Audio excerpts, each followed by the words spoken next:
Hello friends. तो S के chapter 1 में आप लोगों ने देखा था कि कैसे एस की मुलाकात होती है मार्स ड्यूस से। इसके बाद वो अपना पायरेट क्रू स्पेड बनाता है और उसके बाद उसकी जो मंजिल होती है वो होती है व्हाइट बियर्ड को चैलेंज करना। तो अब हम लोग शुरू करने वाले हैं एस का चैप्टर 2।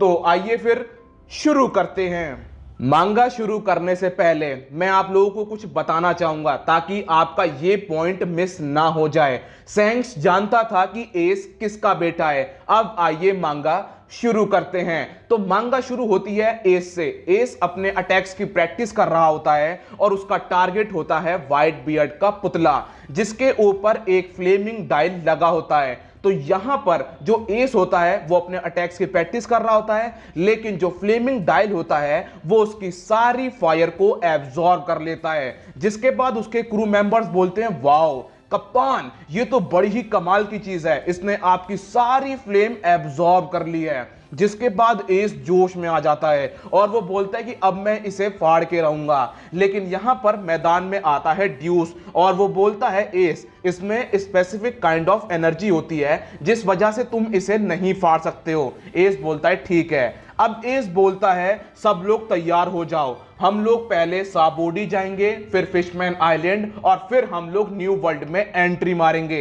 एस बोलता है, भाइयों मैं इस फ्लैग की कसम खाता हूं, हम लोग टॉप पर जाएंगे, क्या आप लोग मेरे साथ हो? हम लोग व्हाइट बियर्ड को टारगेट करने वाले हैं। हम लोग जब तक चलते रहेंगे जब तक हम लोग इस महासागर के टॉप पर नहीं पहुंच जाते हैं। अब एस लोग पहुंच जाते हैं साबोडी में। एस सबसे पहले कूदता है और बोलता है कि मैं खाने पीने का सामान लेने जा रहा हूं। इसके बाद जो ड्यूस होता है वो जाता है रेलिक के पास। रेलिक बोलता है, क्या तुम कैप्टन हो? ड्यूस बोलता है, नहीं मैं कैप्टन नहीं हूं, मेरा कैप्टन तो अकेले ही भाग गया। रेलिक बोलता है, चाहे कोई भी एरा हो, कैप्टन सारे ऐसे ही होते हैं। जिसके बाद ड्यूस बोलता है, सर क्या आपने भी सफर किया है? रेलिक बोलता है, हाँ मैंने सफर किया है।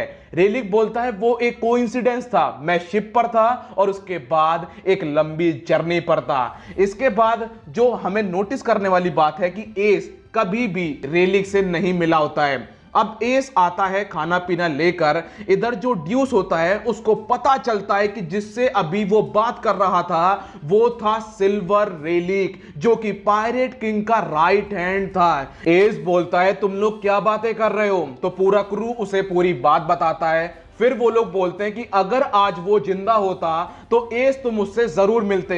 एस बोलता है कि उसके बारे में मेरे से कोई बात मत करो, मुझे फर्क नहीं पड़ता कि वो पायरेट किंग था या क्या था, उसने अपनी ताकत की दम पर सब कुछ हासिल किया और सही मायने में वो एक क्रिमिनल था। अगर आज वो जिंदा होता तो वो हमारे रास्ते का पत्थर होता। जिसके बाद अब ये लोग पहुंच जाते हैं फिशमैन आइलैंड में। ये लोग वहां बैठ के खाना खा रहे होते हैं, तभी वहां पर एक फिशमैन आता है और वो बोलता है, तुम लोगों ने ये कैसी गंदगी मचा रखी है, नीच इंसान कहीं के, क्या तुम लोगों ने एम्परर का फ्लैग नहीं देखा? तो चुपचाप खाओ और निकलो यहां से। एस बोलता है, क्या हुआ भाई, मैं जानता हूं कि ये व्हाइट बियर्ड की टेरिटरी है और हम लोग तुमसे माफी मांगते हैं कि हमने जो कुछ भी किया। जिसके बाद वो बोलता है कि बहुत लोग इस फ्लैग का सम्मान करते हैं, लेकिन सही मायने में ये आइलैंड फिशमैन का है। जो तुम लोग करते हो वो सब हमें झेलना पड़ता है। ये जो तुम लोगों ने ये ग्रेट पायरेट एरा शुरू किया है, सारी दिक्कतें तुम्हारी वजह से होती हैं और उसका सामना हमें करना पड़ता है। एस का क्रू मेंबर बोलता है कि इससे हमें मत जोड़ो, ये हमारी गलती नहीं है।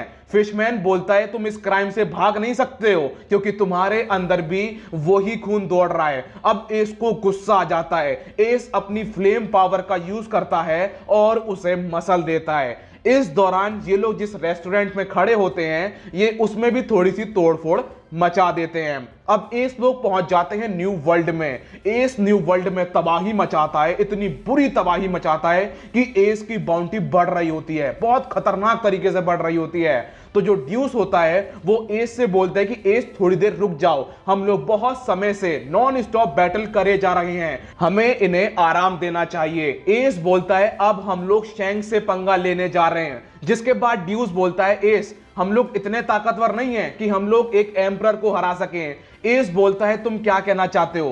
क्या मैं तुम्हें कमजोर लगता हूं? मेरा हमेशा से गोल रहा है कि हम लोग टॉप पर जाएंगे और मैं ये नहीं सुनना चाहता हूं कि हम लोग एक एम्परर को नहीं हरा सकते हैं। एस बोलता है एक बात बताओ, तुम्हें क्या लगता है कि मैं पायरेट किंग को सरपास कर पाऊंगा?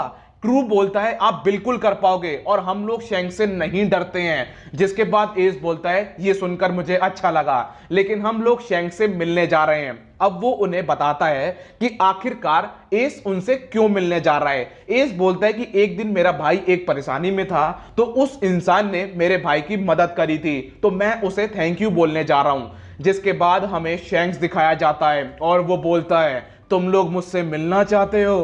तो अब एस शैंक्स को लूफी के बारे में बताता है। शैंक्स बोलता है अच्छा तो तुम लूफी के भाई हो, बैठो अब हम लोग पार्टी करेंगे।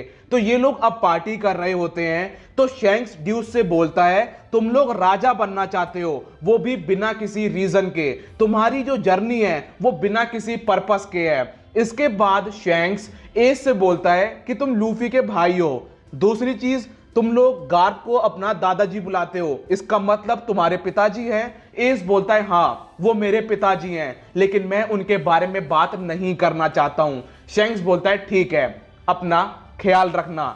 अब एस लोग एक ऐसे आइलैंड में पहुंच जाते हैं जहां पर ये लोग व्हाइट बियर्ड से मिलने के लिए आए होते हैं। लेकिन ये लोग देखते क्या है कि एकदम से मौसम बदल जाता है और वहां पर एंट्री होती है warlord knight of the sea Jinbe की। अब एस और जिम्बे में थोड़ा सा शक्ति प्रदर्शन होता है। एस को बताया जाता है कि जिससे वो लड़ रहा है उसका नाम है जिम्बे। जिम्बे बोलता है तुम लोग बिना परमिशन के इस आइलैंड में नहीं घूम सकते हो। जिसके बाद एस बोलता है कि मैं यहां पर व्हाइट बियर्ड से मिलने आया हूं। जिम्बे बोलता है कि मैं तुम्हें उनसे नहीं मिलने दूंगा, मैं उनका क्रू मेंबर नहीं हूं, लेकिन उनका मेरे ऊपर बहुत बड़ा एहसान है।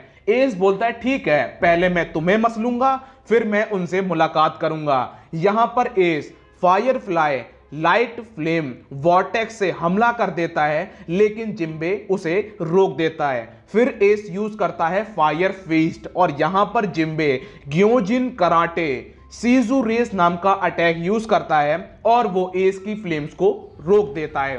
एस बोलता है ये पानी कहां से आ रहा है? जिम्बे बोलता है हर जगह से, एयर से, अर्थ से, मेरी बॉडी से। ये दोनों एक दूसरे के ऊपर बराबर भारी पड़ रहे होते हैं। तो अब एस एक भारी अटैक यूज करता है। यहां पर जिम्बे अपनी आर्मामेंट हाकी का यूज करता है और उस अटैक को रोकने की कोशिश करता है, लेकिन अब जिम्बे को डैमेज होता है। ये बैटल 4 दिन चलती है और ये दोनों ही अब जमीन पर गिर पड़ते हैं और फिर वहां पर एंट्री होती है व्हाइट बियर्ड की। व्हाइट बियर्ड बोलता है कहां है वो लड़का जिसे मेरा सर चाहिए था, आ जाओ मैं तुम्हारा ओपोनेंट हूं।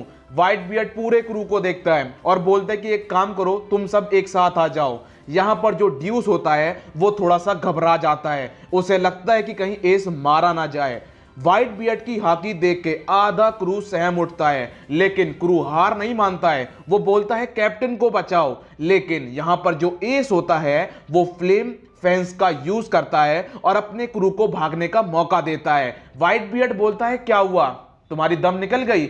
एस बोलता है मेरे बदले मेरे दोस्तों को यहां से जाने दो, और एस अपने दोस्तों को बचाने की पूरी कोशिश करता है। क्रू मेंबर्स बोलते हैं कैप्टन हमें अपने साथ लड़ने दो। ड्यूस बोलता है मोटी बुद्धि के इंसान, तुम पूरा भार अपने ऊपर क्यों उठाते हो? तुम पूरी जिम्मेदारी अपने ऊपर क्यों लेते हो? पूरा खतरा अपने ऊपर क्यों लेते हो? तुम जिम्बे को भी नहीं हरा पाए तो तुम इस इंसान को कैसे हराओगे?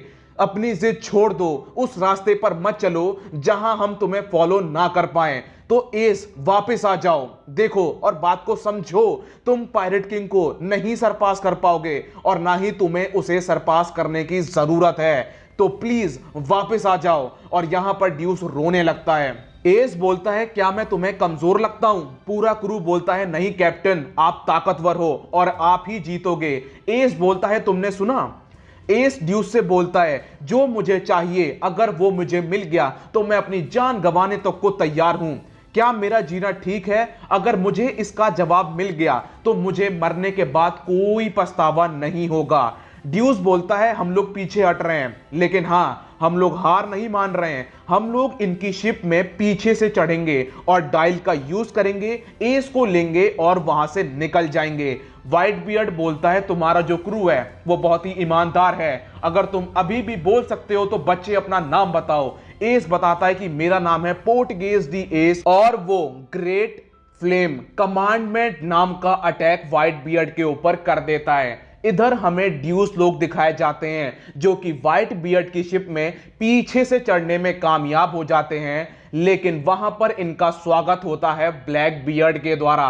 ब्लैक बियर्ड बोलता है, बच्चों तुम लोग चालाक तो हो, लेकिन तुम लोगों ने गलत आदमी से पंगा ले लिया है, और वो इन्हें बांध के डाल देता है। इसके बाद ड्यूस एस के बारे में सोचना शुरू करता है और वहां पर उसे पता चलता है कि जो एस है वो रॉजर का बेटा है, इसीलिए एस पायरेट किंग को सरपास करना चाहता है। इसके बाद ड्यूस रोने लगता है और वो बोलता है कि अनजाने में ही सही, लेकिन मैंने एस को बहुत बुरा बुरा बोला है। इसके बाद हमें एस दिखाया जाता है जो कि अब होश में आता है और वो देखता है कि वो व्हाइट बियर्ड की शिप पर है। यहां पर एस ने पहली बार हार का स्वाद चखा होता है और यहीं पर चैप्टर समाप्त हो जाता है। मिलता हूं अगली वीडियो में, जब तक के लिए अपना ख्याल रखिए, कोरोना से सावधान, गुड बाय।